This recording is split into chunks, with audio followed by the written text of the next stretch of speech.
அன்புக்குரியவர்களே, சகோதர பொறாமை என்னும் விவிலிய தொடரில் இதுவரையில் விவிலியத்தில் காணப்படுகிற சகோதர பொறாமைக்கு எடுத்துக்காட்டுகளை பற்றி நாம் பார்த்தோம். இப்போது சில பரிந்துரைகள், இந்த சகோதர பொறாமையை மேற்கொள்வதற்கான சில விவிலிய பரிந்துரைகள். முதலாவதாக, இறை அச்சம், இறை நம்பிக்கை, இறை வேண்டல்.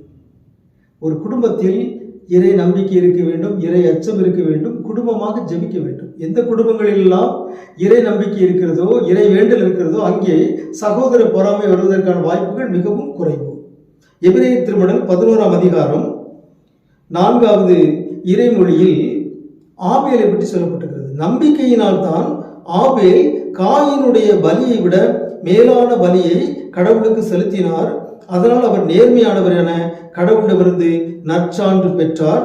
அவருடைய காணிக்கைகளை குறித்து கடவுளே சான்று பகர்ந்தார். ஆகவே நம்பிக்கையினால் ஆபேல் காயினை விட சிறந்த மேலான பலியை கடவுளை செலுத்தினார். ஆகவே இது ஒரு எபிரேயர் திருமடல் இந்த பொறாமைக்கான வேறுபாட்டிற்கான காரணத்தை விளக்க முயற்சி செய்கிறது.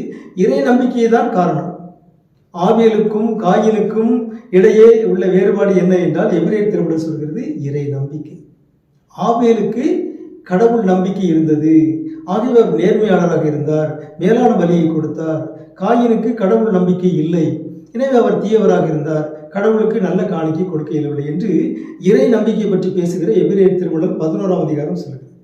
எனவே அன்புக்குரியவர்களே, ஒரு குடும்பத்தில் இறை நம்பிக்கை இருக்க வேண்டும், இறை அச்சம் இருக்க வேண்டும், குடும்பமாக இறை வேண்டல் ஜெபம் செய்ய வேண்டும். அப்போது அந்த சகோதரர்களுக்கு இடையில், உடன்பிறப்புகளுக்கு இடையில் சகோதர பொறாமை வருவதற்கான வாய்ப்புகள் குறைவு. இல்லாவிட்டால், இறை நம்பிக்கை இல்லாவிட்டால், குடும்ப ஜெபம் இல்லாவிட்டால் அவர்களுக்குள் சண்டை, சச்சரவு, பொறாமை வருவதற்கான வாய்ப்புகள் அதிகமாக இருக்கின்றன. எனவே இறை நம்பிக்கையை பெற்றோர் பிள்ளைகளுக்கு கொடுங்கள். குடும்பமாக இணைந்து கடவுளை போற்றுங்கள், நன்றி செலுத்துங்கள், இறை வேண்டல் செய்யுங்கள். உங்களுக்கு அமைதி உரித்தாகுக. துணை நன்று எத்துணை நன்று, அத்தனை பேரும் ஒன்றி வாழ்வது